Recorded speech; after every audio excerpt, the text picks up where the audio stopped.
요한복음 7장은 유대인의 명절인 초막절에 일어난 일들을 기록하고 있습니다.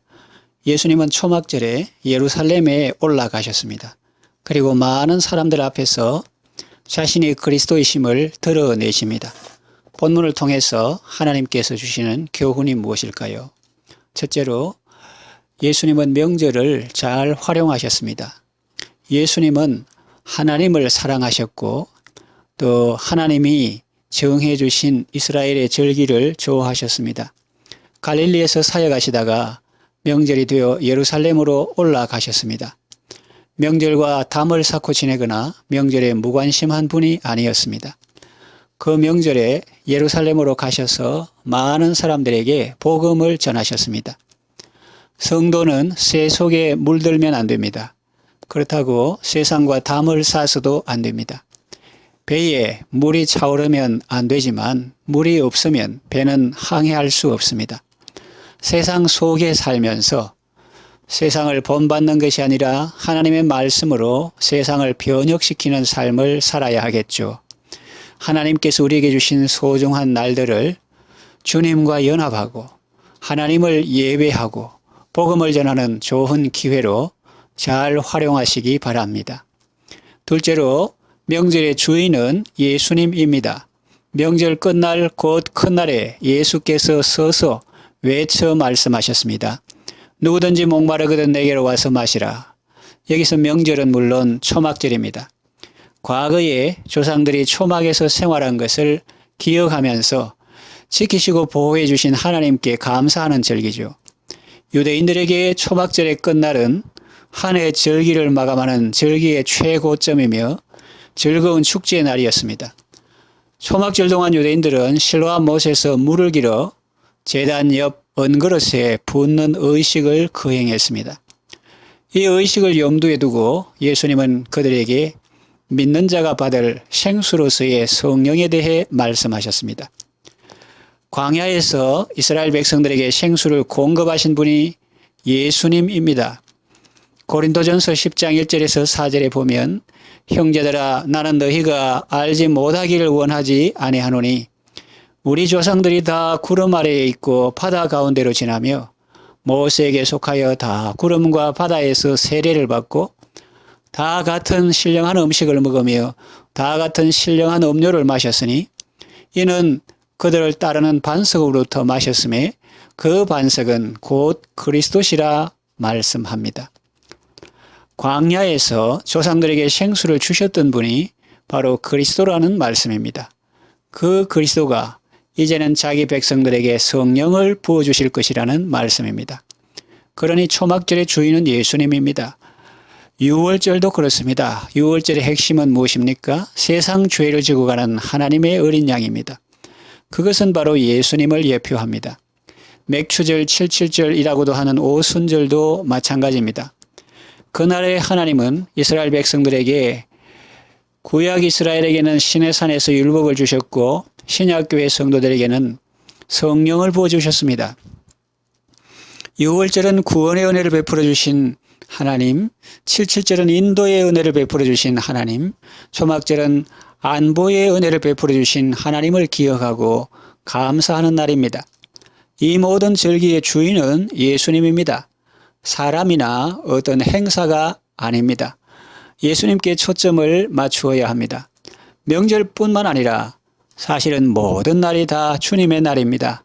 주일만 주님의 날이 아니라 모든 날이 다 주님의 날인데 우리는 진실로 그러합니다 라는 신앙 고백으로 특별히 주일 한 날을 구별하여 거룩하게 지키는 것입니다.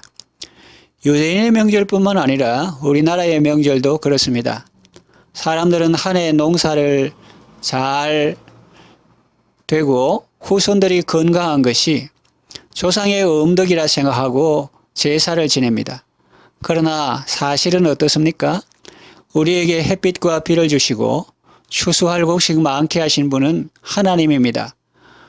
그리고 조상의 음덕이라 그러는데 사실 그 조상을 우리에게 주시고 그 조상들을 통해서 우리를 이 땅에 태어나게 하신 분이 하나님입니다. 우리에게 생명과 호흡을 주시고 오늘도 움직이게 하는 분이 하나님이십니다. 지켜주시고 보호해 주신 분도 하나님이십니다. 그런데 그 하나님을 모르니까 조상의 음덕을 기린다고 하면서 제사하는 것입니다. 그것은 사실은 귀신을 섬기는 것이요 우상을 숭배하는 것입니다. 유대인들은 아는 것을 예배하고 이방인들은 모르는 것을 예배합니다.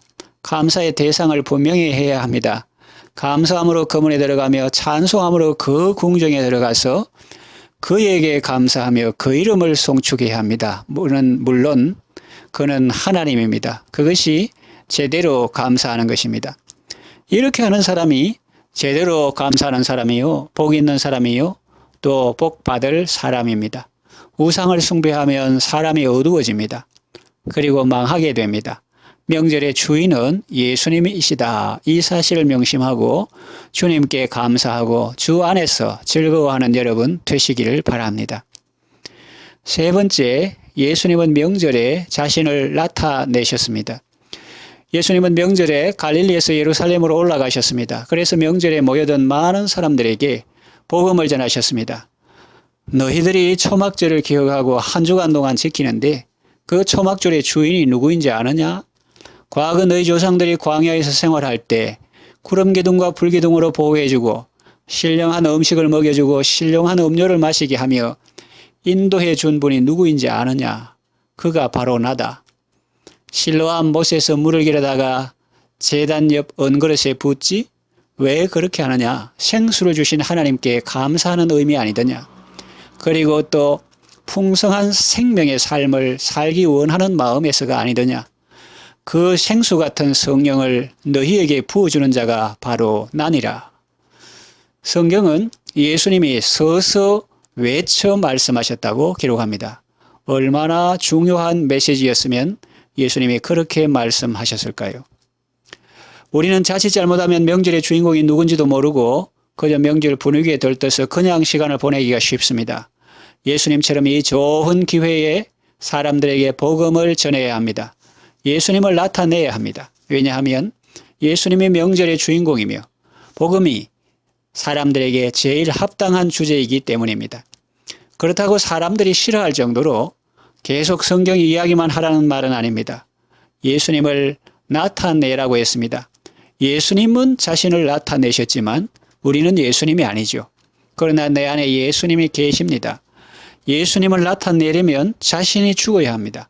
자신의 주관이나 혈기나 분노나 고집 이런 것들이 죽어야 자신 속에 있는 예수님이 사람들에게 나타날 수 있습니다. 자신이 살면 예수님은 사람들에게, 가족들에게 나타날 수 없습니다. 자신을 죽이고 예수님의 사랑으로 가족들을 사랑하고 잘 섬겨서 예수님을 나타내고 예수님을 드러내고 그렇게 사랑과 섬김으로 예수님을 전하는 아름다운 시간 되시기 바랍니다. 말씀을 정리하며 마칩니다. 이 땅에 사는 모든 날 동안 우리에게 주어진 기회를 잘 활용해야 합니다. 명절의 주인은 예수님입니다. 지금까지 구원해 주시고 인도해 주시고 안보해 주신 주님의 은혜를 기억하고 주님께 감사하십시오. 사람들에게 예수님을 나타내십시오. 내가 살면 예수님이 나타날 수 없습니다. 내가 죽어야 예수님이 나타납니다. 사람들로 하여금 예수님을 알게 하고 그 예수님을 믿음으로 생수의 강 같은 성령을 받아 생명과 기쁨 가득한 삶을 살도록 인도하는 여러분 다 되시기를 바랍니다. 기도합니다. 민족의 고유한 명절 추석을 맞이하여 지금까지 사랑과 은혜로 함께 해주시고 인도해 주신 하나님께 감사를 드립니다. 광야와 같은 세상이었지만 주님의 돌보심이 있었기 때문에 지금까지 지내올 수 있었습니다. 명절의 주인은 예수님임을 일깨워 주셔서 감사합니다.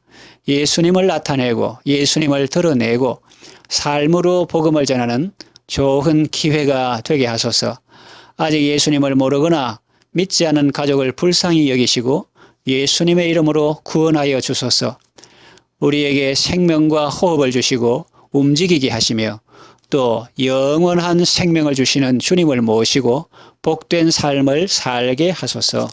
예수님의 이름으로 기도합니다. 아멘.